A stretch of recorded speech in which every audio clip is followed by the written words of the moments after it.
A lot of readers feel disappointed with Horikita's performance in the last volume. Even after 2 years full of chance and development, she ended up unable to hold a candle against Ichinose. Not just lost, she cannot even land a single hit to Ichinose, and that's why readers judge her badly. However, losing is not a bad thing, especially for Horikita. To understand it, we need to see what kind of person Horikita is and what she has been going through.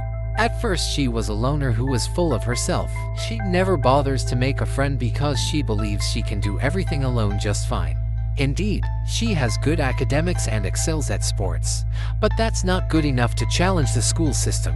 Compared to her brother, Horikita cannot trust or be trusted by anyone. She always thought she was better than anyone, but never good enough for her brother. And that's why she always chased him, imitating him, and ended up forgetting her own personality. Because she only copies her brother, she never unlocks her own full potential. In terms of video games, she is a level 1 character who wears expensive skin. Good at the outside, but she could be much better.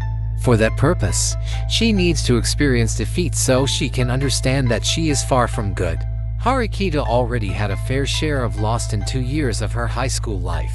Some of them are humiliating enough to make regular student dropouts of their own. And yet, she survives and learns from all her mistakes to become a better and better leader for her class. This growth is what makes Ayanokoji interested in her and chose to help. He understands the true potential of Horikita that a lot of people fail to understand.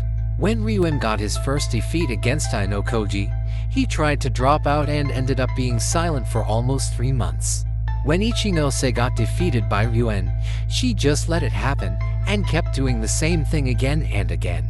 When Sakayanagi lost Komoro, she didn't even do anything, not even punish Hashimoto the traitor. Horikita is the only one who always rises up with every defeat and learns from her mistakes so she never falls for the same trick again. When she lost against Ibuki in Volume 3, she learned about her limit and just how little that she could do alone. This will lead up to her being more cooperative with Ayanokoji, Hirata, and even Kushida. When she lost so badly in the sports festival, she learned about Ryuen out-of-the-box method of thinking and succeeded in preventing it in Volume 6. Their victory against Ryuen Class and their promotion to Class C are what make Horikita start to be acknowledged as a leader. Horikita herself tried to become the best leader she could, but then the class vote exam came, an exam where they need to get rid of one of their classmates. This is where her leadership took its first challenge. Once again, Horikita respects her brother, and Manabu is willing to spend 20,300,000 class points to save his classmate. However, D-Class didn't have that much resource. This is the turning point for Horikita, who originally wanted to be like Ichinose, who treats all her classmates equally. This exam changes Horikita into someone who's willing to take necessary action. Yamauchi, a student with the lowest grade and also a traitor, was the first sacrifice for her footstep toward glory. もしもスズネが俺の幻影を追うのをやめ、依存を断ち、そして自分自身に正直になって向き合うことができたなら、あいつは俺を超え、お前にとっても無視できない存在となるだろう。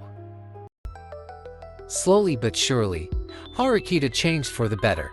However, she's still chasing Manabu's shadow.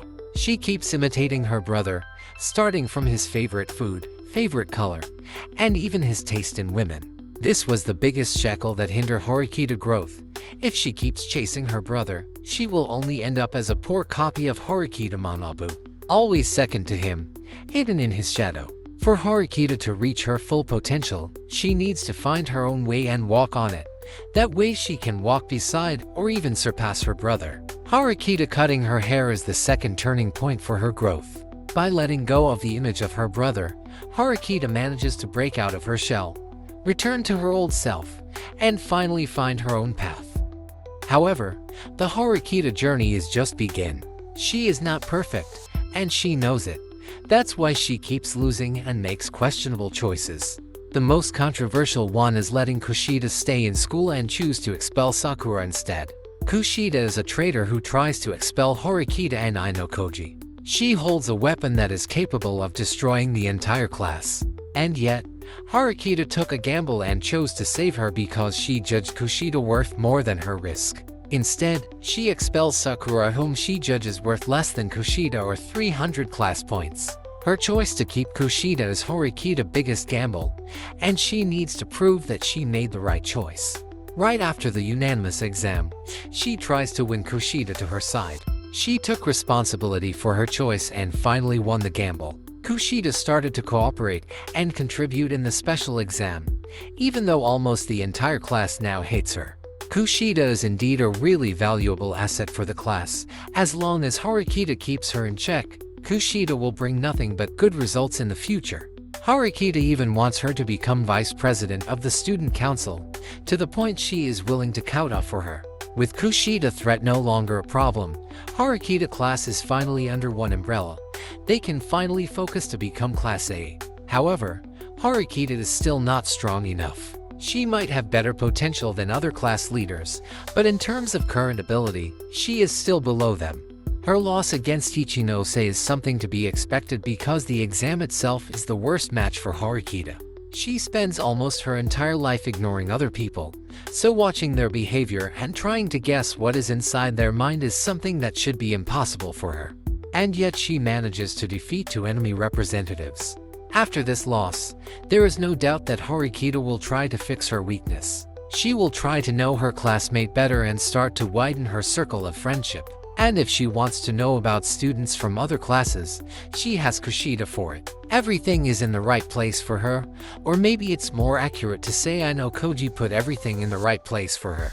Horikita realizes that she is still too dependent on Ayanokoji, but she also knows Ayanokoji is an asset that cannot be ignored. Horikita will definitely keep using him for the sake of class, but soon she will realize that will be another mistake that she needs to learn from. After Ayanokoji leaves her class, Horikita will learn that there is something that she cannot defeat no matter how hard she tries. An existence called Ayanokoji, who always has her back. I wonder how Horikita will learn and grow facing an undefeated opponent. Even if Horikita always stands up every time she falls, can she really win against Ayanokoji? Or maybe 1 year is not enough for her growth to catch up with Ayanokoji. Classroom Elite 3rd year arc will be worth waiting for.